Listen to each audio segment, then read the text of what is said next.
இன்னொரு தடவை கல்யாணம்னு சொல்லி எங்க யமுனாவுக்கு நம்பிக்கை கொடுத்து விஜய் தான் இப்போ கோவிலுக்கு கூட்டிட்டு வந்திருக்காங்க. கோவிலுக்கு கூட்டிட்டு வந்த கையோட வெயிட் பண்ணிட்டு இருக்க நேரத்தில் எங்க திரும்ப விஜய் வந்து நிவினுக்கு கால் பண்றாங்க. நிவின் வரவே முடியாது, என்னால் யமுனாவை கல்யாணம் பண்ணிக்கவே முடியாதுன்னு சொல்லி ரொம்ப சண்டையிடுறாங்க ஃபோனில். இங்கே பாரு நிவின், நீ இப்போ வந்தே ஆகணும், உன்னை நம்பி யமுனாவை கூட்டிட்டு வந்தேன்னு சொல்லி பேசிக்கிட்டு இருக்க நேரத்தில் அங்கே பசுபதி என்ன பண்ணுறாங்கன்னா, விஷயம் தெரிஞ்சு இங்கே பசுபதி தன்னுடைய தங்கச்சியையும் தங்கச்சி புருஷனையும், அதான் நிவினோட அம்மா அப்பாவை வந்துட்டு கூட்டிட்டு வந்து நிற்கிறாங்க. இதை பார்த்த நிவினுக்கு ரொம்ப பெரிய அதிர்ச்சியாக இருக்கு. என்ன நினைச்சிட்டு இருக்க நிவின், இங்க வந்து என்ன பண்ணிக்கிட்டு இருக்கன்னு சொல்லி இங்க வந்து திட்டவும் ஆரம்பிக்கிறாங்க அவங்க அம்மா ஃபோனில். அப்பதான் இங்க ஹலோ ஹலோன்னு பேசிக்கிட்டு இருக்காங்க விஜய்க்கு என்ன நடக்குதுன்னே புரியல. உடனே ஃபோனை கட் பண்ணிடுறாங்க. என்னடா என்ன நினைச்சிட்டு இருக்கோம் மனசுல, எல்லாத்தையும் கேள்விப்பட்டு தாண்டா நாங்க இங்க வந்திருக்கோம்னு சொல்லும்போது அம்மா அது வந்து அப்படின்னு சொல்லிட்டு இங்க பேச வராங்க. நிவினை பேச விடாம அவங்க அம்மா அப்பா ரெண்டு பேருமே திட்டுறது மட்டும் இல்லாம, என்ன மாப்பிள்ள கடைசி வரைக்கும் என் பொண்ணை கல்யாணமே பண்ணிக்க முடியாதுன்னு சொன்னீங்க, கடைசியில் என் பொண்ணோட வாழ்க்கை எப்படி ஆயிடுச்சு பார்த்தீங்களா? இப்போ என்னடானா திரும்பவும் அதே குடும்பத்தில் போய் இன்னொரு பொண்ணை கல்யாணம் பண்ணணும் முடிவு எடுத்திருக்கீங்க. இது எந்த விதத்தில் நியாயம்? அப்படி உங்களுக்கு அந்த பொண்ணை கல்யாணம் பண்ணி வைக்கிற அளவுக்கு நாங்கள் விட்டுருவோமா என்ன அப்படின்னு சொல்லி இங்கே பசுபதியும் திட்டுறாங்க. பசுபதி திட்டினதும் இங்கே நிவின் எதுவுமே பேச முடியாமல் இருக்க, எப்படி இருந்தாலும் அந்த விஜய் இப்போ உன்னை கால் பண்ணி கூப்பிட்டுருப்பான், அவங்க கூட தானே பேசிக்கிட்டு இருந்தேன்னு சொல்லி கரெக்டாக சொன்ன உடனே இதெல்லாம் எப்படி எதுன்னு புரியாமல் நிவின் முழிச்சிட்டு இருக்க. என்ன நிவின், இந்த ஊரில் வந்து இருக்கிற, நீ எங்கே போகிற என்ன பண்ணுறன்னு எனக்கு தெரியாமல் இருந்திருக்கும் நினைக்கிறியா? எல்லாமே தெரியும், உன்னை ஃபாலோ பண்ணி சொல்லுதான் இதோ இந்த ஆளாக அனுப்பியிருந்தேன். இவன் தான் நீ போகிற இடத்துலேருந்து வர இடத்துலேருந்து எல்லாத்தையுமே எனக்கு ஃபோன் பண்ணி அப்பப்போ அப்டேட் பண்ணிகிட்டே இருந்தான். இப்போ யமுனாவுக்கும் உனக்கும் கல்யாணம் நடக்க போகிறது அப்படின்ற ஒரு விஷயமும் எனக்கு தெரிய வந்துடுச்சு. சரி கிளம்பு கிளம்பு, உனக்காக அங்கே பொண்ணு வேற வெயிட் பண்ணிட்டு இருக்கு, நீ ஏன் இங்கே உட்காந்துட்டு இருக்க, முதல்ல கிளம்புன்னு சொல்கிறாங்க. என்னென்ன நீங்களும் வேற இப்படி பேசிக்கிட்டு இருக்கீங்க? நிவினை நாங்கள் கையோட கூட்டிக்கிட்டு கொடைக்கானலுக்கு கிளம்பலான்னு இருக்கோம், நீங்கள் என்னடானா கோவிலுக்கு, அதுவும் அந்த காவேரியுடைய தங்கச்சி யமுனாவுக்கு ஏன் பையனை கல்யாணம் பண்ணி கொடுக்குறதா? அது கனவுல கூட நடக்கவே நடக்காது அப்படின்னு சொல்லிட்டு இருக்காங்க. இப்போ நீ கிளம்ப போறியா இல்லையா நிவின் சொன்னதுமே, அண்ணன் அப்படின்னு சொல்ல, எல்லாம் எனக்கு தெரியுமா, கண்டிப்பாக இந்த கல்யாணம் நடக்க போகிறதில்ல. ஆனால் நிவின் இப்போ நம்ம கூட கோவிலுக்கு வந்து தான் ஆகணும்னு சொல்லும்போது என்னால் கோவிலுக்கெல்லாம் வர முடியாதுன்னு சொல்கிறாங்க. இங்கே பாரு நிவின், நீ இப்போ வரலன்னா அப்புறம் நாங்கள் அங்கே போய் பிரச்சனை பண்ண வேண்டியிருக்கும், வரியா இல்லையான்னு சொல்லி மிரட்டுறாங்க எங்கள் பசுபதி மிரட்டினதுனால வேற வழி இல்லாமல் வேஷ்டி சட்டையோட இங்கே போட்டுட்டு கரெக்டாக அந்த கல்யாணத்துக்கு கிளம்புறாங்க. அங்கே வாசலில் வந்து நிற்கிற, கோவிலுக்கு முன்னாடி வந்து நிற்கிற நிவினை பார்த்ததும் ரொம்ப சந்தோஷப்படுறாங்க யமுனா. அதே நேரம் பின்னாடி வந்து இறங்குற பசுபதி இங்கே நிவினோட அம்மா அப்பாவை பார்த்ததும் ரொம்ப அதிர்ச்சியில் அப்படியே நின்றுட்டு இருக்காங்க. இங்கே தன்னுடைய மாமாவையும் அக்காவையும் பார்த்துக்கிட்டு, போ நிவின் உள்ளே போ அப்படின்னு சொல்லி இங்கே நிவினை கூட்டிட்டு உள்ளேயும் வராங்க. உள்ளே வந்தவங்க, என்னடி நினச்சிட்டு இருக்கீங்க உங்கள் மனசில், உன்னை கல்யாணம் பண்ணிக்க முடியாதுன்னு என் பையனும் விட்டுட்டு வந்துட்டான், நீயும் அவன் வேண்டான்னு சொல்லிட்டு வேற ஒருத்தனை கல்யாணம் பண்ணிக்கிட்டு சந்தோஷமாக தானே வாழ்ந்துட்டு இருக்க, பெரிய பணக்கார இடத்துல தானே கல்யாணம் பண்ணியிருக்க, இப்போ நீ பணக்கார இடத்துல கல்யாணம் பண்ணிட்ட அப்படின்றதுக்காக உன் தங்கச்சியையும் ஒரு நல்ல இடத்துல கட்டி கொடுக்கணும் அப்படின்றதுனால என் பையனை வளைச்சு போடுறதுக்கு பிளான் பண்ணி இப்போ அவனோட மனசை மாற்றி உன் தங்கச்சிக்கு கல்யாணம் பண்ணி வைக்கலான்னு சொல்லி பையனை மிரட்டிட்டு இருக்கியான் அப்படின்னு கேள்வி கேட்க, யார் இது என்னதுன்னு தெரியாமல் எங்கள் விஜய் நின்றுட்டு இருக்க. யமனை சொல்கிறாங்க, இவங்க தான் நிவினோட அம்மா அப்பா அப்படின்னு சொன்னதுமே இங்கே நிவின் வந்துட்டு இங்கே விஜய் வந்துட்டு உடனே யோசிக்கிறாங்க, இந்த விஷயம் எப்படி இவங்களுக்கு தெரிஞ்சிருக்குன்னு தெரியல நின்றுட்டுருக்கேன். என்ன விஜய் மாப்பிள்ள, இந்த விஷயம் எப்படி தெரிஞ்சதுன்னு யோசிக்கிறீங்களா? என் தங்கச்சி பையன் என்ன பண்ணுறான் ஏது பண்ணுறான்னு கவனிக்கிற அளவுக்கு கூட எனக்கு நேரம் இருக்காதா என்ன? நான் அவன் என்ன பண்ணுறான் என்ன பண்ணிகிட்டு இருக்கான்றது எல்லாமே எனக்கு தெரியும், இது கூட தெரியலையா என்ன? அதான் தான் என் தங்கச்சி குடும்பத்துக்கு ஃபோன் போட்டு உடனே நான் இங்கே வர வச்சுட்டேன் எங்கள் பசுபதி சொன்னதுமே இங்கே ரொம்ப ஆச்சரியத்தோட விஜய் நின்றுட்டுருக்காங்க. என்னடி காவேரி, என்ன நினச்சிட்டு இருக்கோம் மனசில்? இப்போ நான் இங்கே வந்ததுக்கு காரணமே யமுனாவுக்கும் நிவினுக்கும் கல்யாணம் பண்ணி வைக்கிறதுக்காக என் பையனை கூட்டிட்டு போல, என் பையனுக்காக நான் பார்த்துருக்க பொண்ணு கூட இன்னைக்கு இதே கோவிலில் உன் கண்ணு முன்னாடி என் பையன் நிவினுக்கும் அந்த பொண்ணுக்கும் கல்யாணம். இன்னும் கொஞ்ச நேரத்தில் பொண்ணு வீட்டிலேருந்து எங்கள் பொண்ணை கூட்டிட்டு கோவிலுக்கும் வந்துடுவாங்க. நிவினை பற்றினி எல்லா விஷயமும் அவங்களுக்கு தெரியும், அதெல்லாம் கொடுத்து அதெல்லாம் சொல்லி தான் இப்போ அவங்க பொண்ணு தரேன்னு சொல்லியிருக்காங்க. அது மட்டும் இல்லாமல் இந்த பொண்ணெல்லாம் கல்யாணம் பண்ணி கொடுக்கறதுக்கு ஏற்பாடு பண்ணதே என் அண்ணன் தான். அதனால் என் அண்ணனுக்கு நான் ரொம்ப பெரிய நன்றி சொல்லணும். என்ன இருந்தாலும் எங்கள் ராகினி கூட கல்யாணம் நடக்கலைனாலும் என் பையனோட வாழ்க்கைக்காக எனக்கு ஈக்குவலாக இருக்கிற ஒரு வசதி படைச்சவங்க வீட்டில் தான் இப்போ என் பையனும் கல்யாணம் பண்ணிக்க போகிறான்னு சொல்லும்போது இதை கேட்டுக்கிட்டு இருக்க யமுனாவால் தாங்கிக்கவே முடியலை.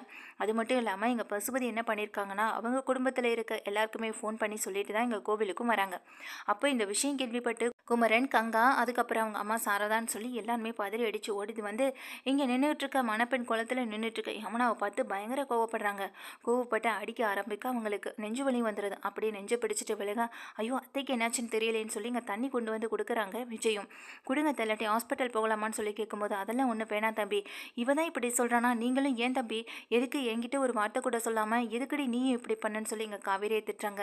ஐயோ காவேரிக்கு எதுவும் தெரியாது, நான் தான் இந்த கல்யாணத்துக்கு ஏற்பாடே பண்ணினேன், இங்கே யமுனா சூசைட் அட்டம் பண்ணா அப்படின்ற விஷயத்த அப்போ தான் எங்கள் விஜய் எல்லாம் முன்னாடி சொல்ல, இதை கேட்ட கங்காவிலேருந்து குமரன் வரைக்கும் ஆச்சரியத்தோட இங்கே வந்து விஜயை பார்க்க, அதனால தான் 2 நாளாக எங்களால் வீட்டுக்கு வர முடியல, அதனால தான் நாங்களும் இந்த ஃபார்ம் ஹவுஸில் தங்கியிருந்தோம்னு சொல்கிறாங்க. என்னடி பண்ணி தொலைச்சேன்னு சொல்லி இங்கே அவங்க அம்மா வந்துட்டு பயங்கரமாக யமுனாவை போட்டு அடிக்க, எதுக்காக இங்கே வந்து நாடகம் நடத்திட்டு இருக்கீங்கன்னு சொல்லி நிவினோட அம்மா கேட்க, உங்கள் கண்ணுக்கு எல்லாமே எப்போதுமே நாடகமாக தானே தெரியும், நீங்கள் மட்டும்தான் ஒரிஜினலாக நடந்துக்கிறீங்க அப்படி தானேன்னு சொல்லிட்டு எங்கள் காவேரி திட்டுறது மட்டும் இல்லாமல் யமுனாவை அடிக்காதமான்னு சொல்லி தன்னுடைய அம்மாவையும் போய் தடுக்கிறாங்க. அதுக்கு உடனே சாரதா சொல்கிறாங்க, இவெல்லாம் எதுக்கடி உயிரோடு இருக்கணும், போய் தொலைய வேண்டியதானே, எதுக்கு இவளை காப்பாற்றுனீங்க, இவ இருந்து நம்ம உயிரையும் மானத்தையும் வாங்குறதுக்கு பதிலாக போய் தொலைஞ்சிருக்கலான்னு சொல்லி திட்டும்போது, ஐயோ எதுக்குமா இப்படியெல்லாம் பேசுகிறேன்னு சொல்லிட்டு இங்கே கங்காவும் காவேரியும் தன்னுடைய அம்மாவை சமாதானப்படுத்த யமுனா அழுதுட்டு நிற்க, ஏண்டி உன் மனசில் இங்கே அம்மாவை பற்றியோ கூட பிறந்தவங்க பற்றியோ என்ன இல்லை, கொஞ்சம் கூட உன்னை பற்றி யோசிக்கவே யோசிக்காதவனை பற்றி இவ்வளோ கவலைப்படுறியே, உன்னை பற்றி முழுக்க முழுக்க யோசிச்சுட்டே இருக்க, என்னை பற்றி கொஞ்சம் யோசிச்சு பார்த்தியா, இந்த உடம்புல உயிர் இருக்கிறதுக்கு காரணமே என் 4 பொண்ணுங்க தான் நினச்சிட்டு இருக்கேன். இங்கே காவேரி பண்ண அதே தப்பை நீயும் பண்ணலான்னு நினைக்கிறியா, காவேரி பண்ண ஒரு தப்பாக இருந்தாலும் அவள் சந்தோஷமாக இப்போ இருந்துகிட்டு இருக்கான். ஆனால் நீ நிவினை கல்யாணம் பண்ணிக்கிட்டு அங்கே போய் சந்தோஷமாக வாழ முடியும்னு நினைக்கிறியா, உன்னோட வாழ்க்கை என்ன ஆகுறது, உங்கள் அப்பாவோட கனவு என்ன ஆகுறது, இப்போ வரைக்கும் பெத்த அம்மா அப்பா உனக்கு முக்கியம் இல்லை, ஆனால் எவனோ உன் மேலே அன்பு பாசமே வைக்காத ஒருத்தன் உனக்கு ரொம்ப பெரிய முக்கியமாக தெரியுதுலன்னு சொல்லிட்டு சொல்லும்போது, இல்லைம்மா நிவினுக்கு என் மேலே அன்பு பாசம் அக்கறை எல்லாமே இருக்குது அப்படின்னு சொல்கிறாங்க. அப்படி தாண்டி நீ நினச்சிட்ருக்க, ஆனால் அவனுக்கு இங்கே உன் மேலே எந்தவித ஈடுபாடும் இல்லைன்றது அவன் நடந்துக்கிற விதத்துலேருந்து உனக்கு தெரியலையான்னு சொல்லி இங்கே கங்காவும் சொல்கிறாங்க. காவேரி எதுவுமே பேசாமல் தலையை கீழே போட்டுட்டு நிற்க, உங்கள் நாடகத்தையெல்லாம் வீட்டில் கொண்டு வச்சுக்கோங்க, இப்போ இந்த மேடையில் என் மகனுக்கும் என் மருமகளுக்கும் கல்யாணம் நடக்க போகுதுன்னு எங்கள் நிவினோட அம்மா சொன்னதை கேட்டதும் இங்கே பகீர்னு தூக்கி போடுது. என்ன நவீன், உங்கள் அம்மா பேசிக்கிட்டே இருக்காங்க, அமைதியாக இருக்க, நீ சொல்லி நிவின், நான் யமுனாவை தான் கல்யாணம் பண்ணிப்பேன்னு சொல்லி நிவின். யமுனா வந்து எங்கள் சட்டையை பிடிச்சி கேள்வி கேட்க, இங்கே யமுனாவை பிடிச்சி கீழே தள்ளிவிட பெற நேரத்தில் விஜய் வந்து பிடிக்கிறாங்க. இப்போ எதுக்காக யமுனா கிட்ட கோவத்தை காட்டுறீங்க, யமுனா இங்கே நிவினை கல்யாணம் பண்ணிக்கிட்டா நிவினையும் சந்தோஷமாக வச்சுப்பான், உங்கள் குடும்பத்துலையும் அவள் நல்ல மருமகளாக தானே இருப்பான் அப்படின்னு சொல்லும்போது, எங்கள் குடும்பத்தில் விஷயத்தில் நீ தலையிட வேண்டாம்னு சொல்கிறாங்க. நான் காவேரியோட புருஷன், காவேரியுடைய புருஷன் மட்டும் இல்லாமல் யமுனாவும் என்னுடைய மச்சினிச்சு, அவளுடைய வாழ்க்கை பற்றின கவலை எனக்கு இருக்குது, இந்த குடும்பத்தில் தலையிடக்கூடாதுன்ற உரிமை உங்களுக்கு கிடையாது முக்கியமாக அப்படின்னு சொல்லி எங்கள் பசுபதியையும் நிவினோட அம்மாவையும் விஜய் கேள்வி கேட்க, இதையெல்லாம் பார்த்துட்டு ஆச்சரியத்தில் காவேரி அப்படியே நின்றுட்டுருக்காங்க. என் மேலே உரிமை எடுத்து என் குடும்பத்து மேலே உரிமை எடுத்தும் இந்த இடத்துல விட்டு கொடுக்காம பேசுகிற விஜயை பார்த்து ரொம்ப பெருமிதமாக நின்றுட்டுருக்காங்க இங்கே காவேரியும். அப்போ தான் யமுனாவும் அழுகிறாங்க. அப்போது உனக்கு உன்னோட மனசில் நான் இல்லவே இல்லை, இத்தனை நாள் நீ என்கிட்ட காட்டின பாசம் எல்லாமே என்னுடைய அக்காவுக்காக மட்டும்தான், எங்கள் அக்காவை காதலிச்சேன்ற ஒரு காரணத்துக்காக தான் என்கிட்ட நீ அன்பாக நடந்திருக்க, மற்றபடி உனக்கு என் மேலே எந்த ஒரு ஈடுபாடும் இல்லை அப்படி தானேன்னு சொல்லும்போது, ஆமாம் ஆமாம் ஆமாம், நான் அதுக்காக மட்டும்தான் உங்ககிட்ட அப்படி நடந்துக்கிட்டேன், ஆரம்பத்தில் நான் காவேரியை காதலித்தேன், காவேரி நானும் காதலிச்சது உனக்கு தெரியாமல் இருக்க போய் தான் நீ என்னை காதலிக்கிறேன்னு வந்து நின்றுட்டு இருந்திருக்க, நான் ஒருவேளை அந்த விஷயத்தை அப்போவே உங்ககிட்ட சொல்லியிருந்தேன்னா இப்போ இந்த அளவுக்கு இந்த பிரச்சனை வளர்ந்தே இருக்காது, நீயும் உன் மனசை அப்போவே மாற்றிருந்திருப்பேன்னு சொல்லும்போது, இப்போ எங்கள் அம்மா சொல்கிறதா உண்மை அப்படி தானேன்னு சொல்கிறாங்க. ஆமான்னு இங்கே நிவினை சத்தம் போட, பாத்திலடி அவனுக்கு உன் மேலே வேறு எந்தவித அன்போ அக்கறையோ கிடையவே கிடையாது, ஆனால் நீ தான் அவனை அப்படி நினச்சிட்ருக்குன்னு சொல்லி இங்கே வந்து சாரதாவும் திட்டுறாங்க. சாரதா திட்டுறது மட்டும் இல்லாமல், எந்த விதத்திலடி அவன் உனக்கு வசதியாக போயிட்டான், நீ கஷ்டப்படுற நேரத்தில் உனக்கு கூட இருந்தது யார், உங்கள் அம்மாவும் உன் கூட பிறந்த தங்கச்சி அக்கா தங்கச்சிங்க தானடி, இவன் என்னைக்காவது வந்து நின்று இருக்கானா, இங்கே பசுபதியோட மகன்கிட்டேருந்து உன்னை காப்பாற்றிட்டாங்கிறதுக்காக அவன் மேலே இவ்வளோ பாசத்தை குற்றியே, அவன் காப்பாற்றினது எதுக்குன்னு இப்போனாலும் புரிஞ்சுக்கிட்டியா, எல்லாம் புரிஞ்சு என்ன பயன், இப்போது நீ போய் இவனை கல்யாணம் பண்ணிக்க நிற்கிற, அப்போ கூட அவன் உன்னை ஏறெடுத்து கூட பார்க்கல, இதை கூட நீ கவனிக்கலைன்னு சொல்லி இங்கே அவங்க பாட்டி வேற கேள்வி கேட்குறாங்க.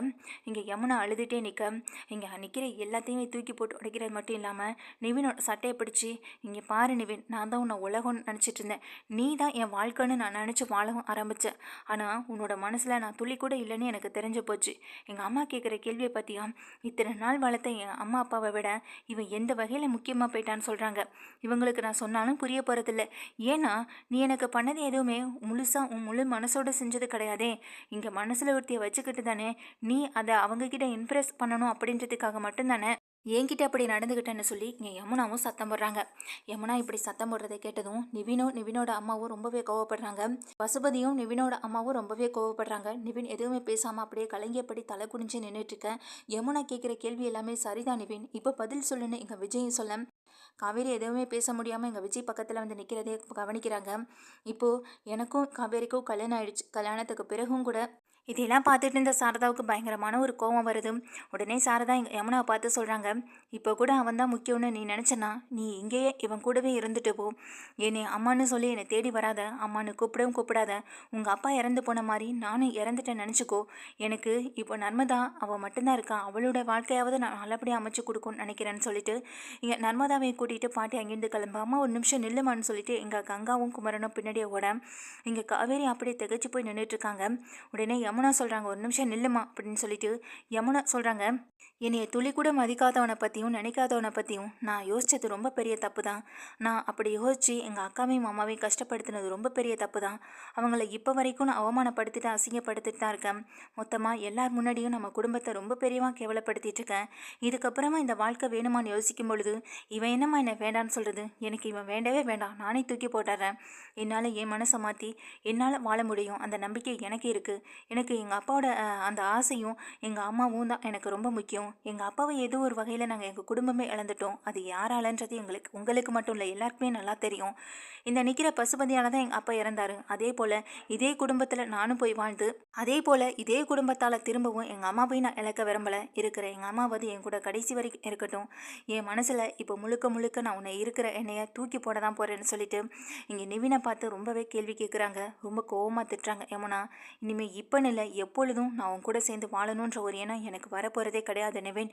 அதே போல் நீ யார் கூட வேணாலும் சந்தோஷமாக வாழ்ந்துட்டு போ, அதை பற்றி நான் யோசிக்க போகிறதும் கிடையாது. இந்த ஒரு நிமிஷத்தில் என் மனசு மாறத்துக்கு காரணமே என்னுடைய குடும்பம் தான். என் குடும்பம் என்கிட்ட கேட்ட கேள்வி தான் இது எல்லாத்துக்குமே காரணம். நான் உன்னே தான் லவ் பண்ணேன், உன் கூட தான் வாழணும்னு நான் மட்டும் ஆசைப்பட்டா பார்த்தாது, அதை நீயும் விரும்பணும்ல. உன் மனசில் நீ விரும்பாதப்போ அதை நான் மட்டும் யோசிச்சு என்ன பண்ணுறது? என் குடும்பத்தை பற்றி நானும் யோசிக்கணும்ல. அதன் வகையில் எங்கள் அம்மா தான் எனக்கு ரொம்ப முக்கியம். என் கூட பிறந்தவங்க அதை விட எனக்கு ரொம்ப முக்கியம்.